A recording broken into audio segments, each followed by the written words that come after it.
ഈ മുട്ടിന്റെ തേയ്മാനമൊക്കെ പോലെ തന്നെ വേറെ എന്ത് അസുഖമാണ് സാർ ഇപ്പോൾ കൂടുതലായിട്ട് ഇങ്ങനെ ഫേസ് ചെയ്യുന്നത്? മറ്റുള്ളവർ ട്രീറ്റ്മെന്റ് കിട്ടാനായിട്ട് നിവൃത്തിയില്ല, അല്ലെങ്കിൽ അങ്ങനെ വിഷമിച്ചുകൊണ്ട് സാറിൻ്റെ അടുത്ത് വരുന്ന വേറെ എന്ത് അസുഖമാണുള്ളത്? ഇപ്പോഴത്തെ ഒരു പ്രധാനമായിട്ട് കൂടുതലും ചെറുപ്പക്കാരിൽ വരുന്ന ഒരു അസുഖമാണ് DR, ഡയാസിസ് റെക്റ്റിൻ. എന്നുവെച്ചാൽ നമ്മുടെ അബ്ഡമൻ മസിലിന് അതിൻ്റെ സെൻട്രൽ പാളിക്ക് ഒരു വിള്ളൽ വരിക. അത് സാധാരണമായിട്ട് ലേഡീസിനാണ് അത് കൂടുതലായിട്ട് വരുന്നത്. ഈ ലേഡീസിൻ്റെ സാഹചര്യം എന്ന് വെച്ചാൽ ഒന്നില്ലെങ്കിൽ ഡെലിവറിയോടനുബന്ധിച്ച് വലിയ കുഞ്ഞാവുമ്പോൾ, അല്ലെങ്കിൽ ഹെവി വെയിറ്റ് പൊക്കൽ, അല്ലെങ്കിൽ ഭയങ്കര വയറുള്ള ആണുങ്ങൾക്കൊക്കെയാണ് ഇത് പൊതുവെ വരാറുള്ളത്. ആ മസിലൊന്ന് വീക്കാവുന്നതാണ്. ഈ റെക്ടസ് അബ്ഡോമിനാലിസ് എന്നൊരു 6 പാക്കിൻ്റെ ഒരു മസിലുണ്ട്. ആ മസിലിന് മെയിൻ മസിലിനാണ് ഈ ഓവർ സ്ട്രെയിൻ വന്നിട്ട് അവൻ വിണ്ടു പോകുന്നത്.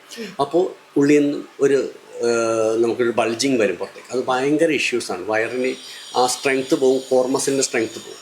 ഇപ്പോൾ എനിക്ക് അങ്ങനത്തെ ഒരു 3 കേസ് ലേഡീസാണ് കൂടുതൽ. അവർ നമുക്കുണ്ട്. അതിൽ കാര്യമായ രീതിയിൽ നല്ല റിസൾട്ടും ഉണ്ട്. കാരണം ആ പ്രോപ്പർ ട്രെയിനിങ്ങും പ്രോപ്പർ സ്ട്രെങ്തനിങ്ങും കൊടുത്താൽ അവരെ നമുക്ക് റിക്കവർ ചെയ്തെടുക്കാം.